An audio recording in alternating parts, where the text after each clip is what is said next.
Alrighty, I actually had to cut off my last video because, gosh, everywhere I went, it was so noisy. I do not know why, but I guess there was noisy in the road, it was noisy at the restaurant, noisy at the cafeteria.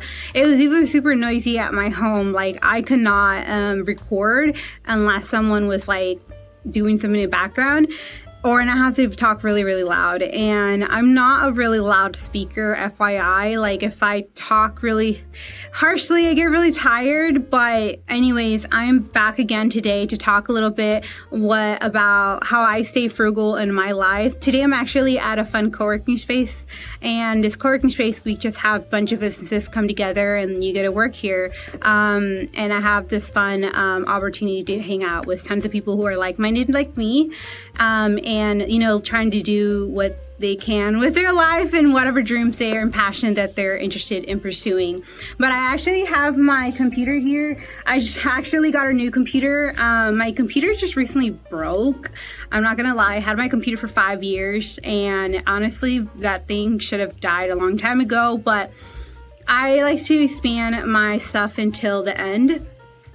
And actually, that's one thing how I stay frugal is that I don't really update very often. This is very controversial. Some people might be like, why don't you? Your stuff might lag or your things might break. And to be honest, sometimes there's really no need for me to upgrade all the time. Like my phone, I had my phone for about 2-3 years, and I stop upgrading my phone every year or ever so often because it's so expensive. There's no need for me to update the new technology if it hasn't much made a difference. The only time I actually really need to update my product if they have features that I really need, or maybe run out of memory, or the thing is just a piece of crap and I need to update it. Like my computer that died on me randomly.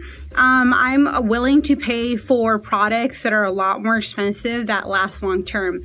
So some people might buy products that are really cheap and so they can fit in within their budget, and I'm like totally on for that. But I'm the kind of person who spend a lot of money on quality things, especially technology that will last for a very long time. I bought this laptop here, which is really a simple laptop that's just meant to answer emails, maybe some writing, blogging that I do.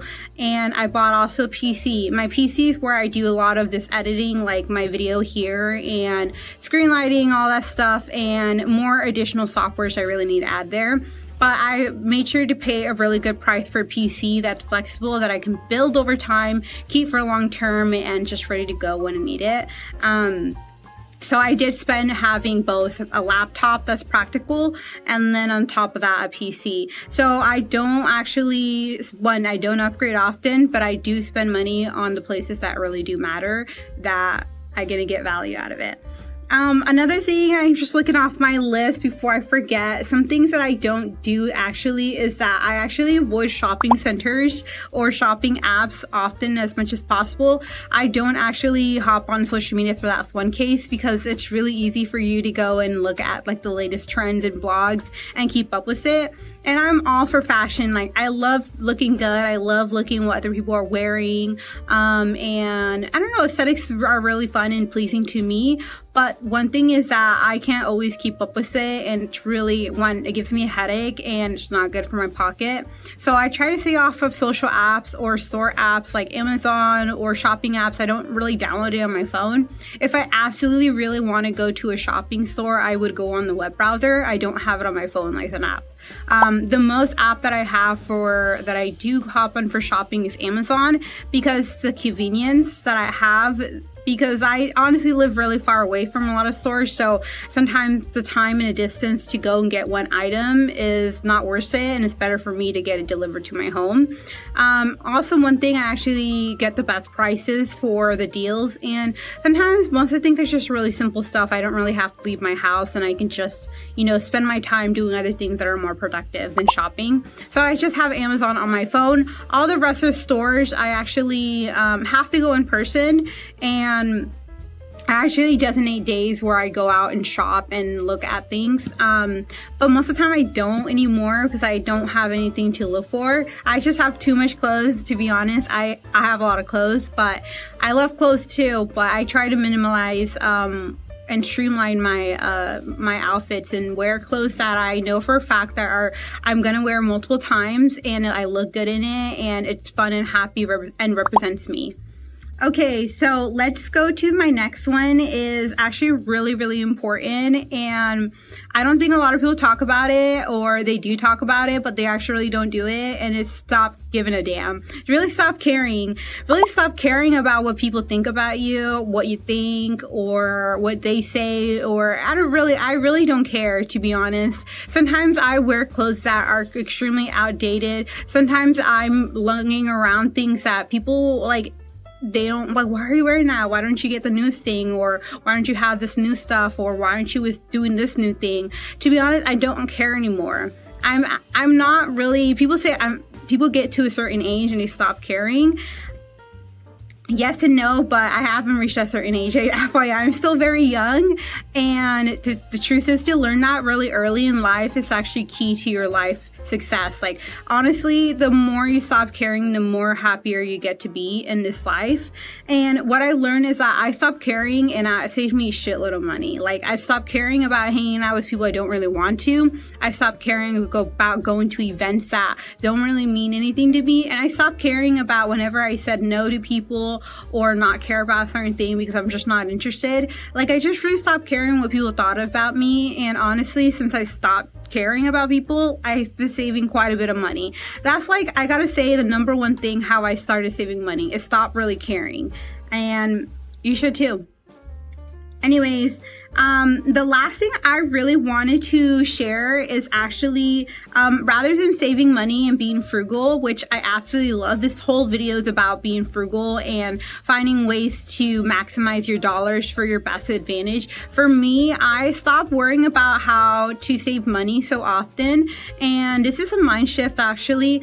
Maybe you're in a phase right now that you need to save money more than anything, and I was in that place too, and I get it, but I shifted my mindset now and see, like, how can I make more money? To be honest, when you're a very frugal person, there's just so many areas that you already can maximize your dollars. There's just so many areas already that you have optimized, and you cut out so many things, and you get to a place where cutting things out is not really the answer anymore, and it starts to decline your satisfaction to life. So yeah, if you have things that you can't get rid of and you're still really happy, keep going to that process until you optimize to the max of your joy and fulfillment. But when you get to a place where I really can't cut more stuff out, I'll be really depressed and sad after that. There's a decline, or you kind of stepped into like a steep hill. So instead of me worrying about, all right, I've already cut out all the stuff that I need to do, it's time for me to think about how can I increase my salary either at work, how can I find second streams of income, how can I develop income based on the things that I'm passionate about, and how can I optimize my hobbies, and what other ways can I pick up work and find opportunities where I can live my best life and hopefully advance and increase the kind of joy in my life and spending. And I like to say everything that I spend on, I'm like really happy about it. And I think that's also a next tip, is that when you go and spend something, does it feel good? When you go and get your coffee, does it feel good? Does it help you study more? Does it help you do more work? Does it lead to a better conversation or connection with people? Is it the time where you only have your self-care?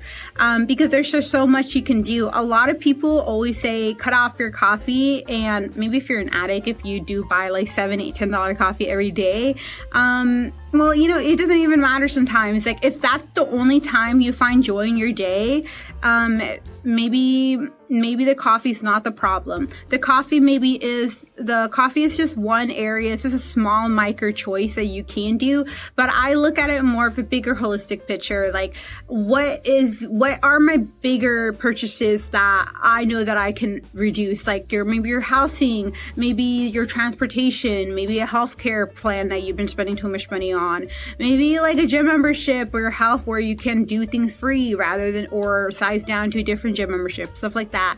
Like, what are big item purchases that that you recur every single month, but you can make it smaller, like sizable, or find alternatives. I kind of look at it in that way. But going back to making more money, like I try to find places where I can be valuable and provide a service or a solution to people. And most of the time, it's really in front of you all the time. Like, what are you good at? What can you offer to people? What do people call you for? And if you don't have any of those skills and talents that you can offer, how can I learn those skills and talents so I can be, very useful in the market and the workforce, and whatever way you want to provide value to people so they can give you money. Anyways, but I hope you like this video and you enjoy this content. Give me a thumbs up. So sorry that I had to keep cutting it out. I hope you can hear me good here, and the lighting's all right. This room is really cool, FYI. But other way than that, I wish you guys a wonderful day. We'll get in touch next time. Until next time, bye.